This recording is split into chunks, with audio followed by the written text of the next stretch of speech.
And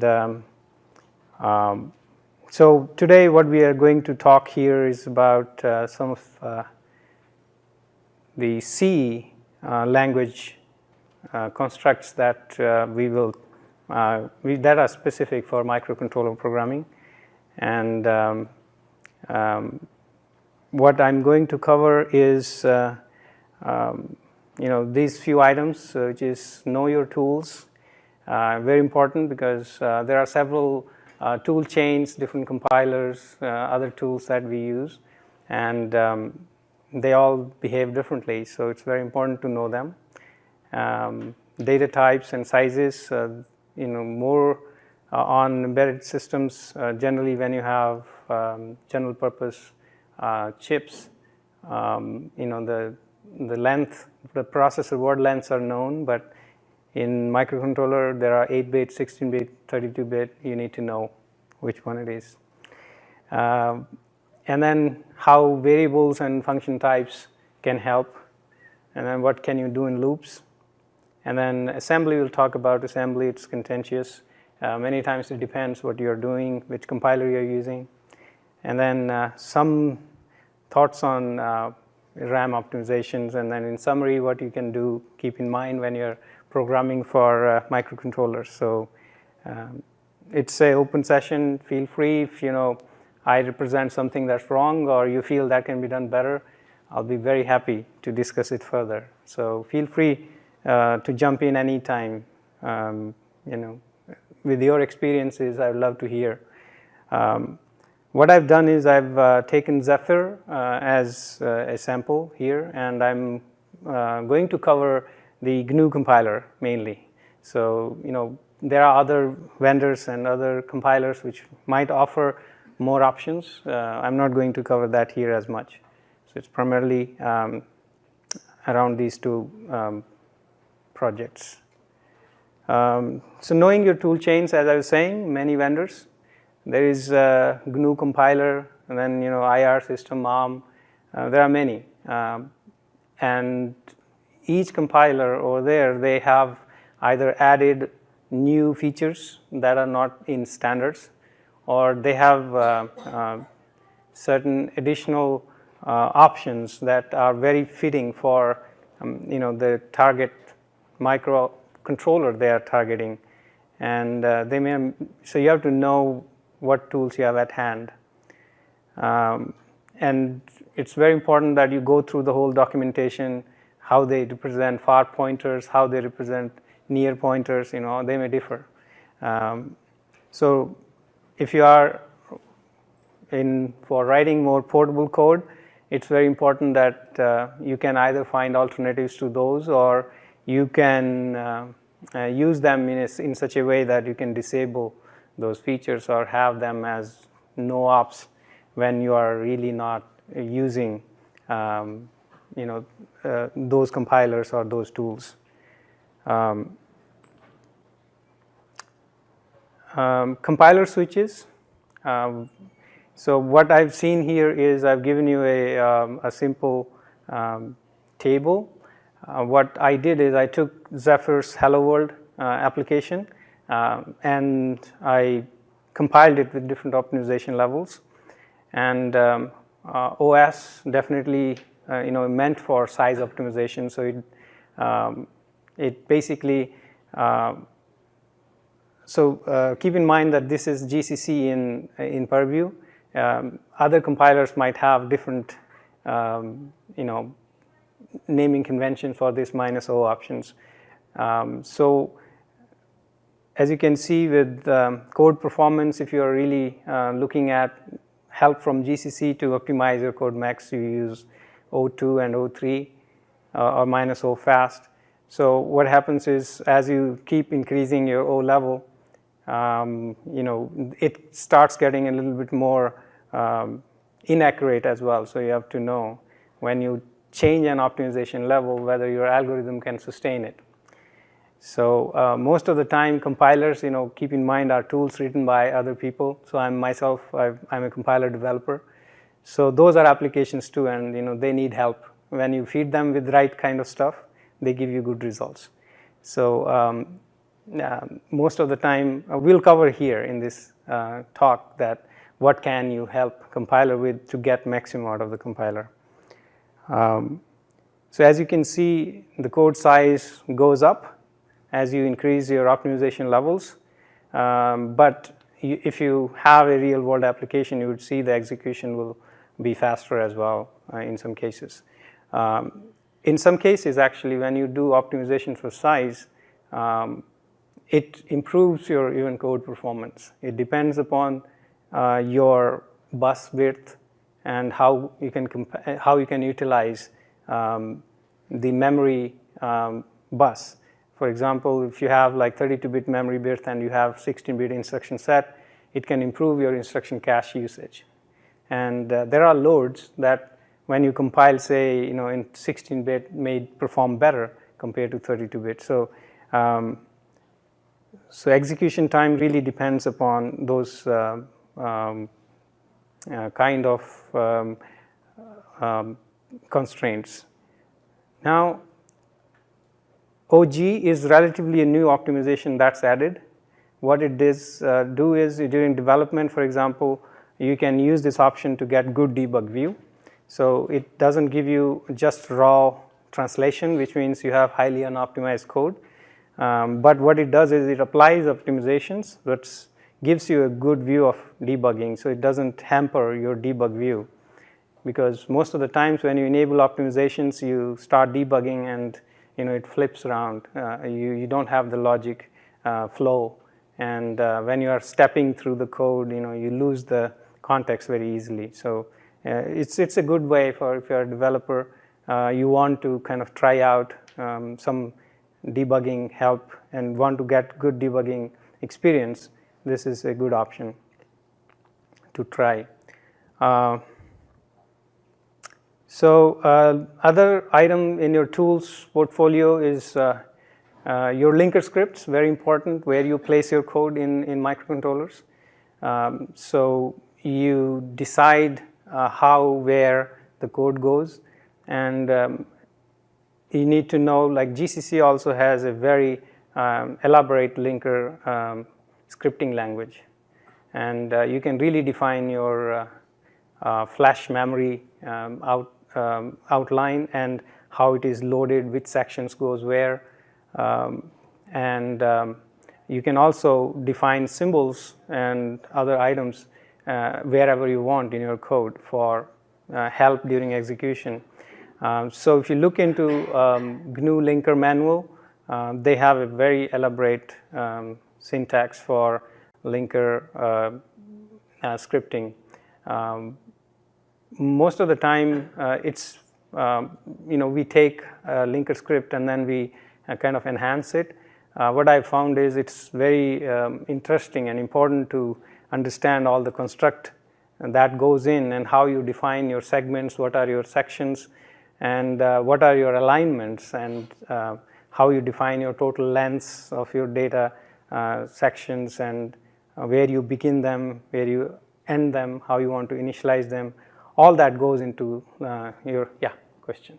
Do you have any general rules of thumb for how to, obviously there's the learning the language and all that, but then there's, how would you organize things, trade-offs? Right. So I think the question is there any recipe, actually a template for writing your linker scripts? So I think generally when you have,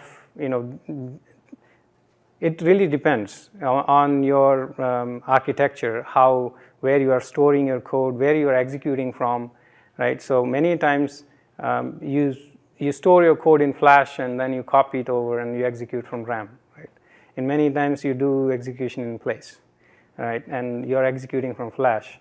And then sometimes you have SRAM, sometimes you don't have SRAM, right? So so what you do is you basically define your data in your Flash segments accordingly, and of course alignments, very important, where you align them, where your addresses are. So generally your read-write data, right, and initialized data is what you consider for your Flash size, and then how much stacks, if you want stacks elsewhere, or where you want to lay your runtime RAM data. All those things basically depends upon your size. So there is no, I wouldn't say that there is a recommended way you could do it, but the effort of scripts is that it gives you all the tools to define your memory maps the way you want it. So it's important that you read through all the keywords, what is available for you, how can you define a memory overlay, or how you can define other important aspects of your scripting that you would need during execution of your programs. So linker map, it's a good tool to see the output of how you linked your application. Many times, we link the application and we want to see where the whole thing is lying, which section went where. And it kind of gives you the whole view of your memory, how it is all laid out. Very important for a small application where you are either doing some optimizations or you are looking at, okay, is there any dead code that got linked in? Or is there any code that is placed wrongly? For example, your init sections might be required at a certain address. Is it there, right? Or simple things like which function is kind of adding a lot of code into my application. You're looking at optimizing for size or maybe other reasons. So it's a very good tool at that point when you create maps during your link step. They can give you a lot of insights into how you build your application.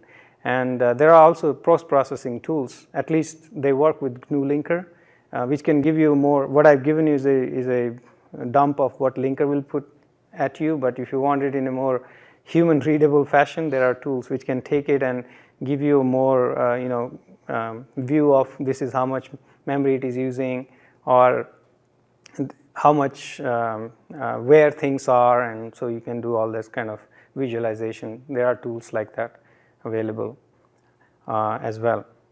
What it's also giving you is what it ignored, right? Sometimes you spend a lot of time looking at, okay, certain function was just thrown away by the linker. So it also gives you that list. Okay, these functions or symbols I found are unused, so I decided to throw them away. Right, so you get that information in there. Very good debugging help. Many times you debug through to find that a certain piece of code was thrown away. So a very good tool, I guess, to really visualize how the whole application in the end is laid out. And then BNutils also often offer a few tools which are very useful.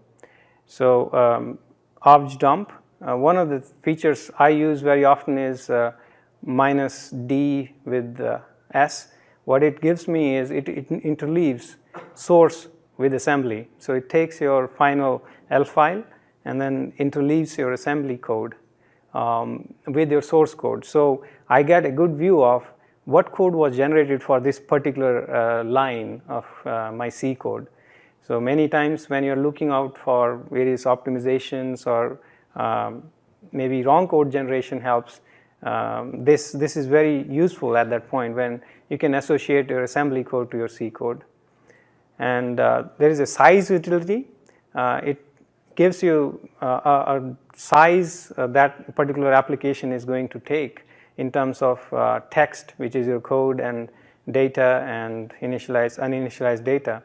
So this is a good way, like you can keep a tab on when you're adding new code. You are not bloating your code, so you can put like a watch on this value, and maybe you can add it to your build system at the very end to dump the size and then see how much size is being added when you are writing code. So very important actually to regularly manage the size of your code. And alfutils, alfutil actually it's actually giving you some dump of your application. What it shows is you can see the program headers. So It also gives you similar information like what size does, but it's much more refined, where it tells you, what address it is allocated, what physical address it is allocated at, and flags, what kind of flags are allocated to it. So, so these are a few tools that gives you some more insights into when you're developing. These are part of GNU compiler collection as well. I'm pretty sure that the tools that we'll get from other vendors also have similar tools available. So you can look into equivalent of those tools, or maybe there are better ones. So now moving into like what are kind of things you need to keep in mind.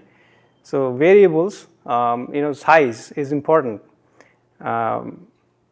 Usually it's very important that you know the word, the processor word length, which is if it is a 16-bit processor, your integer is 16-bit. If it is a 32-bit processor, your integer is 32-bit. So usually it's a very good way to go when you use the natural word length that is your microcontroller's processor is supporting. We will have a few examples where we will show that this is how this can kind of cause inefficiencies. And globals, generally globals, they have value where you can access their state, but they also have a cost. The cost being that compiler cannot assume that their state is available all the time, so it has to always load and store them, which incurs extra load stores, which can get you very inefficient code. So it's very important that you look at whether your function can deal with local data, or you can achieve what you want to do in your algorithm using local data.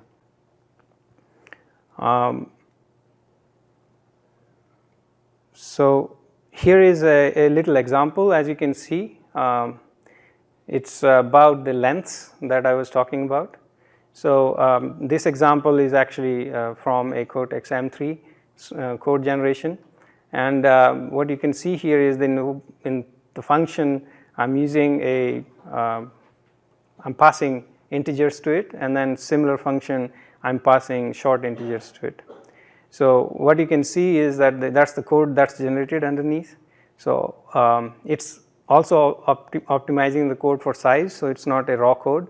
So all the relevant optimizations are applied already, but you can see that there is an extra instruction that it is generating, which is basically doing the sign extension. So it has to do the sign extension because what it sees is that we are using a short integer to do the arithmetics, and he has to ensure that the carry bits are calculated properly. So that's why he's doing the sign extension. So you can avoid that if you know what data you are bringing into the function. Maybe you're going to mention it, but there's also the fast versions of variables, like uint16. Yes, I'm going to talk about those. I have a little slide on that. Good point. So the question was, there are fast version of these integers, and we'll cover that too. Good point. There you go. So slow and fast integers. Did you have my slides by any chance? Oh, okay. So there are these extensions that are in new C standards called fast and least integer types. So this is more portable way of writing non-word length integers or data types if you want to. So you have a choice there where you want to, if your algorithm needs fast access, or you can live with slower access. So it provides you these extensions with C11 standards where it's a uint, and then you can have a uint 8 underscore t. The least one would be uint underscore least 8t and fast 8t. So this is again what I was mentioning earlier. Tell the compiler about your data. Tell the compiler about your execution, your program, and better he will do work for you. Yeah. And here it says C99 down there, and it says C11 at the top. Which one is It is C99, yeah. So it is C99. I think I'll correct it before I upload. So very good way to optimize your use of your integers. Look at them; they are pretty useful because many times you can afford one or another, and these things come very handy for. And they are in C standards, so all compilers who claim to be C99 compliant will have to implement it. And sometimes libcs are nosy, so they provide their own understanding of these defines. So if you are using something libc with your RTOS, or look into that, they may be overriding what compiler is providing. I at least saw that happening with Zephyr, and so I just wanted to share my experience that I was struggling hard to see why the int types are coming out wrong. And what I saw was the includes and all, how they were lined up, they were overriding what compiler was providing as a standard int. So look at that. Compiler might still claim to be C99, but you might have a libc with your program that is overriding that. Again, portable data types. So many compilers I know, they provide extensions. Okay, here is a way you can represent a data. And over a period of time, C has included many of the data types that made sense into the standards. So C99, for example, has uint 8, 16, 32, 64T. They are very portable representations. So utilize them as much as you can. Just don't define your own, because they will keep you compliant. In the past, you might have done it. I know in microcontroller programming, you have your own kind of a hosted file that you include in all your source code. And then you define them based upon which compiler it is and all those things. You don't need to do those.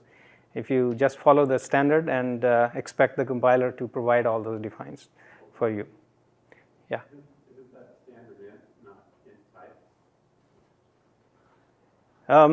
I think it is standard int is what you will include, but the header underneath that defines them is int types.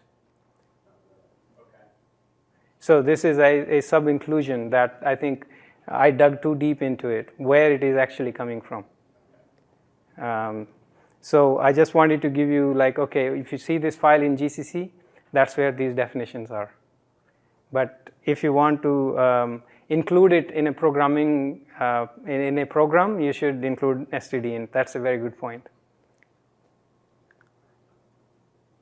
Okay, so that's about portability of your data types. So the const qualifier, we'll have few examples, but it's very interesting. What you will see is it's again qualifying your variables and your functions. You are providing an additional information to compiler on which compiler can act. So when you say const, you are telling compiler that, okay, this data is not modified.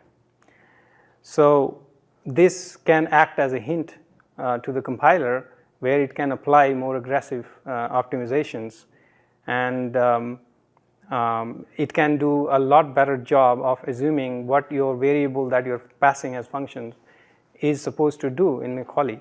So he in code generation, compiler is very pessimist. So he has to generate code for all cases. So it will always, if there is a one chance to go wrong, he will not use that unless it's very sure that it will always work most of the time.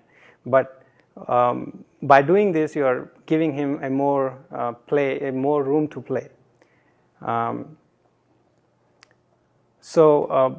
If you use const variables, you can also let the compiler regenerate them. For example, if they are constant, already predefined const variables, for example, then it can regenerate those constants during execution, so it doesn't have to incur a load cost from memory.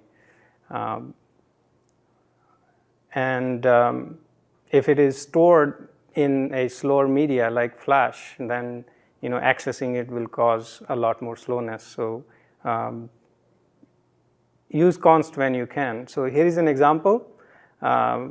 where you can see that it's the same function pretty much, and all I've done is I've defined the globals to be const in one case, and you can see that compiler has regenerated them in their source code. He's not doing any load stores from flash, even though your constants are predefined, but it still has to go and load them from flash. And such code, if in loops, you can see how much impact it can have on your execution path. So you can see in the first phase, in the first example, it is loading it from a memory address, right, and then adding it, multiplying it, sign extending it, and then going back. But if you look in the second example, he's reconstructing it, sign extending it, and then returning. So it's a lot faster code. So const and the volatile variables, do you think such a thing can we have a constant volatile variables? Anybody? Yes, no? You are. Okay. So can we have a const variable? Yes. So any examples someone can think of? Yeah. The read side of the UART. There you go. Very good. So so the example is a hardware status register, for example. So global variables, as we were also talking earlier, as you can see here, we defined a external integer x, and when you see the code it is generating in the function below, every time he is loading it from the memory, then storing it back, and then again loading it, storing it back. So this is the impact of globals that you will generally see throughout your code. It doesn't matter which architecture you are on. These are general problems that you will see. So this is just illustrating a global versus local usage. It's the same function as you can see in the first example. It's global, but there are these 3 loads and stores where it is before calling the print function.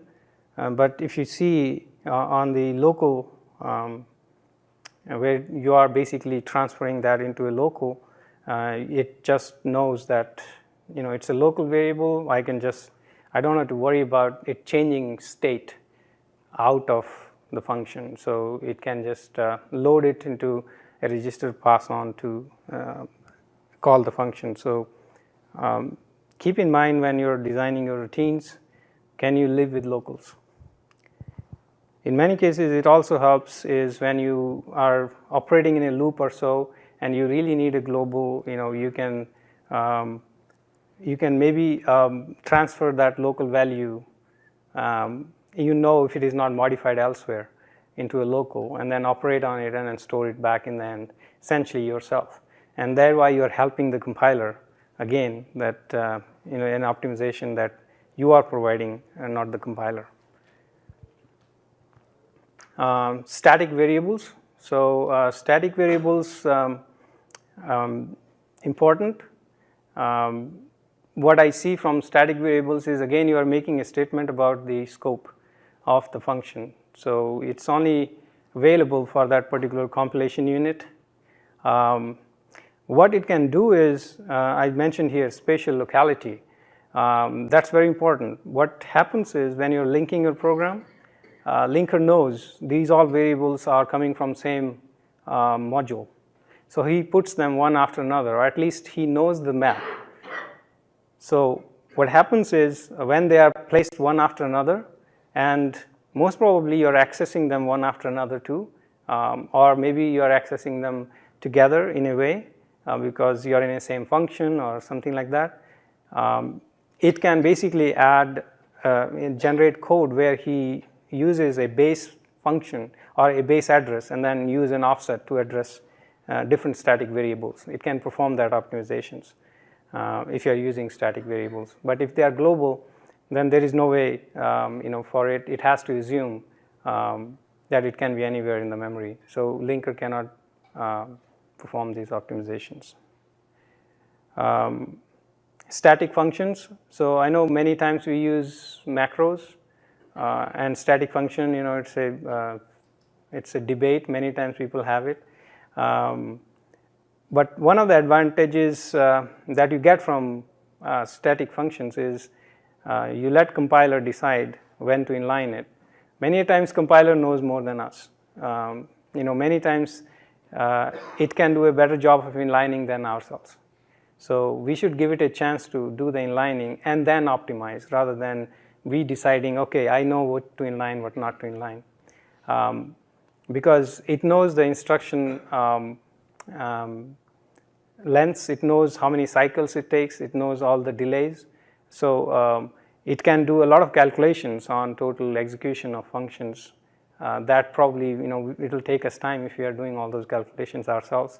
So my recommendation is always give compiler a chance, and then if it fails, then you kick in and then you basically help the compiler.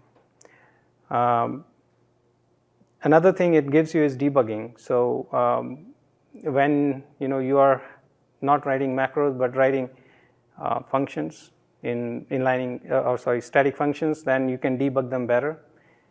Compilers have done, even I think GCC also can do macro debugging if you enable like the extreme level of debugging, but then you end up with a lot of bigger debugging data that you need to deal with in your debuggers. So this is pretty lightweight on you don't have to like enable those extensive dwarf-free debugging information to get all your macro optimizations or for macros. So the other thing is that during compilation where your static function is going to be laid out. Compiler knows it already. So unless you are using like whole program optimizations and stuff like that, the location can be pinned. So if you're calling and it's not inlined, he can still optimize your jumps. It can use a static small jump. So it doesn't have to do a veneer or an indirect jump and stuff like that. So it helps in creating a better calling sequence. So volatile, you are telling the compiler that, hey, please don't do anything to this variable. I know this is special, and you want this to define. So what happens is the compiler doesn't unnecessarily optimize on your variable. So what happens is many times compilers have this optimizations. A real world example I can give you is you have a register you want to access as it's an 8-bit register, so you have defined it as a char or a uint 8t, and there are 4 of them in line. So you have an access to them, a read access to all 4 of them. A compiler can basically decompose that into a integer or access wise. He won't use LDRB, which means load byte or store byte. He will just say he will coalesce all the 4 because he sees they are one after another in address space. I can just make a single 4-byte load, right?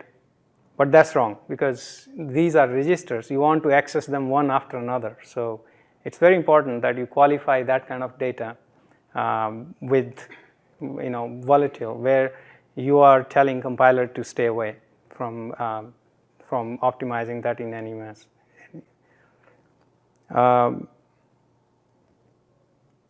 So there are certain compilers I know, proprietary ones, who have some extensions to qualify volatile variables. Place it here, place it there. They kind of give those hints, but they are all non-standard. So if you are using such a compiler and you might be using that, be sure that that is only effective when that particular compiler is used. So that makes you more portable to different compiler tool chains or even architectures, because different architecture may provide a different tool chain and you will be in a fix. So this helps you to port your applications quickly if you remain portable across architectures and across tools. So array subscript versus pointer access. So again, moving to how you can kind of represent your data. So here's another example I tried, which is essentially same code. In one case, what I'm doing is I'm using pointers to access the data, and in another case, I'm just using the array as such. And what you can see is the understanding that compiler has is different. Even though the code looks same, you can see that compiler is able to understand the pointer accesses are much because if it is operating on a global data, he is loading the pointer, storing the pointer, and if it is doing just array subscripts, he is just he doesn't have to do that extra pointer conversion. So watch out for use of these cases. The whole idea is to explain that watch out for such use cases, look at your assembly that the compiler is generating. And in many cases, you would see that results are dependent on how you have used it. In that particular example? Yeah. What types of optimizations are you looking at? If you're looking at it with the debug version, it may not necessarily optimize array accesses. Correct. Yes. So that's what, because many times what you do is you use for example, in Zephyr, we use optimize for size. I was using as my default level. Then if you're using a different compiler, it may apply that conversion optimizations. In another case, it may not. So look out for that. If it is not doing, either enable that switch explicitly if you need it, or understand that, okay, it's not doing the subscript to pointer access conversions. Yeah. Can you explain again why the array version is coming out faster? I think in this case, what you can see is that I'm defining a pointer, and it is not able to kind of associate that pointer that I can optimize it away. So that is just illustration from the compiler point of view. If I had more aggressive optimization enabled, it probably would have identified that. Right. Are you talking about it's concerned about the pointer aliasing? Yes, pointer aliasing. So if you use restrict or const, correct. Something like that. You can do that. Yes, you can use the restrict qualifiers. But you have to understand that, okay, this is something, if I want it to work the way I'm accessing it, it's important to understand what compiler is generating. Right, it's because the pointer is aliasing to something else that happens to be global. That happens to be, yes. Yeah. So it won't, you might have to either let the compiler know that don't worry about aliasing. I know that, it doesn't alias. Now, if that were not global, if it were passed in or something like that, would you still be seeing the same issue? No, we won't be seeing the same issue, but it will still have a single load from the parameter list, for example, or transfer, but you won't see this issue. So loop increment versus decrement, this is actually applicable everywhere, but what you see is when you are testing or you are increasing the loop with your counter, then you have to test it against your a value. When you're decrementing, it's waiting for it to be 0. So architectures provide instructions to test against 0, and all those. So what compiler can do is when you are decrementing your loop, it can take advantage of those instructions. And what you will see is in here, it's doing a sub s, right? And then that will set a flag. And the instruction below is doing a branch if not equal to 0. So you are able to combine, fudge together the check and the branch into one. But in the case on our increment side, you will see that he has to explicitly make a check against value 100, and then that would set the flag up, and then you will do a branch. So it can save you instruction. And there is also a post versus pre-decrement. So whether you should use like minus minus x or you should use x minus minus. So you can see that both algorithms are actually doing same things. It's going to print the value 10 times. But the algorithm, if you look at the code that's generated, the pre-increment, you can see that it's running in a, it's able to generate better code because what it is doing there is it's able to first apply the operation, the increment, and then use that value throughout the loop. But in other case, he has to also apply the operation after the value. So function parameters, very important. It depends upon the ABI really. So if you look at say ARM ABI, that's what I was using here, Cortex M3. So they document it extensively, and all architectures do. If they have a common ABI across all tools, then they tell you how many registers can be used for parameter passing and how they are passed. So read through those for whatever microcontroller you're using, and it may have ABI. ARM has a very strong ABI, and all tools follow that nowadays. If it needs more parameters or more registers to represent the parameters, then it's going to use stack, which is going to be expensive. So see how you can write your function signatures that you can utilize the given 4 register parameter passing in a very efficient way. So one of the things is that when you have functions, alignment also matters. So I'll just show a little bit here. So what you can see is on an ARM, R0 to R3, those are the 4 registers you have. But you see in the first function, what I'm doing is I'm taking an int, a long, and int, right? So, and in the second function, I'm doing a int, long, right? So in effect, you need 4 registers to pass them.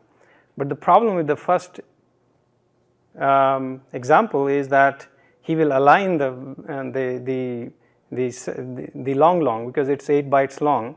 So he would be able to use 2 registers for that, but then one of the registers will go empty because of the alignments. So in the end, what you will see is that he is spilling into the stack pointer, your third parameter. So these things can help you a lot when you are using these parameters. So inline assembly, it's yeah. So that's an interesting case because it also raises the possibility of flipping the ends and suddenly having it. There's now a chance for was probably less likely. Less likely, yes. But so it's a trade-off thing. Okay. So inline assembly is, use it when you have to. In many cases, compiler may not be able to generate the instructions you want to use. Say, you're accessing a particular coprocessor or something. Using inline assembly helps you to insert those into your normal C programs, and it helps GCC to take care of the data flow analysis. So it will be able to, take that code and assemble it into a C function.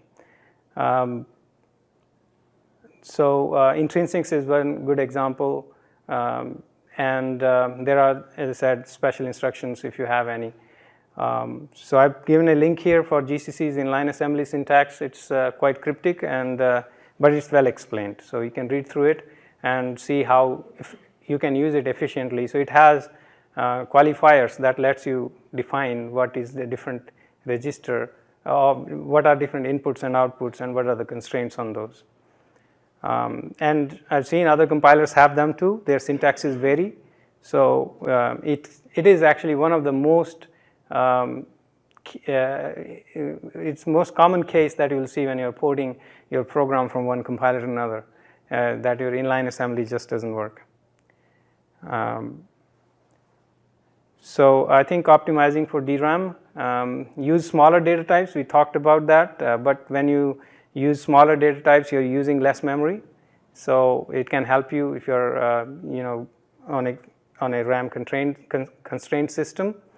Use kind of a compressed structures. There are packed structs in, I think, all kind of compilers. They support them. So use that or reorganize your data structure so you don't have much padding in between those, if you can. In many cases you can't, because say it's a network parameter or something, or a IP header that you can't do much about it. And know about the local variables, use them as much as you can. And for example, if you use alloc, you will see in the code that it doesn't release that memory, even though you think I'm using it locally. It won't release it until you return from the function. So be aware of those kind of details. So you're still using that memory you allocated until the end of the function. So if you want to release it, you have to make calls for free in between. Merge constant optimizations. In RISC, very important that it can reconstruct some constants, as we saw one example where it was trying to do that, and that helps quite a lot.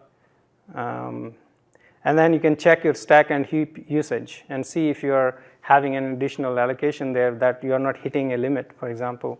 Then you can limit how much stack or heaps you decide to allocate for your app. So you can have kind of more or less, you can use less RAM for. So help the compiler out. Throughout this I've been mentioning that. It doesn't have a magic crystal ball, so it operates on what you give it. And it makes worst case assumptions, as we talked about. Pointer aliasing is one good example, that if it sees there is a chance for pointer to alias, it will assume it will alias. So he's going to give you the worst case scenario and a bad code there. And the global data, if you use a lot of global data, then it knows that it's not immutable. So he has to, every access you make, he's going to load store. And do while is better because you're decrementing than for loops. One reason is that the termination check can be performed. And you can use the compiler provided annotations also to help the compiler. Function attributes, variable attributes, pragmas. You can tell a lot about your code to the compiler to help him give you the best code. And there are intrinsic functions. You can use them for optimizing your code. Again, intrinsic functions are compiler specific, so watch out for those. Be mindful that a different compiler may have a different calling convention or stuff like that. So stay away from debug mode and release mode, because you want to develop the code that you want to run in production, period. So if you want to be consistent, see whether how much debugging you can afford and how much optimizations you can afford. More over a period of time, using the same code generation for debugging in production is the way to go. Find details about your system, architecture, bus lengths, memory types, flash sizes, and latencies, and very important. And profile your code before you optimize anything. Most of the time we jump onto a solution and it's wrong. So use tools as much as we can.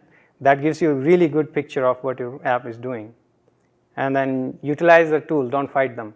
Most of the time there is a reason why they are doing what they are doing. So help them to help you. If you help them, they'll help you back. And avoid assembly if you can. Write everything in C. So that's pretty much I had. Any questions? We are open right now. So we are almost out of time. So if there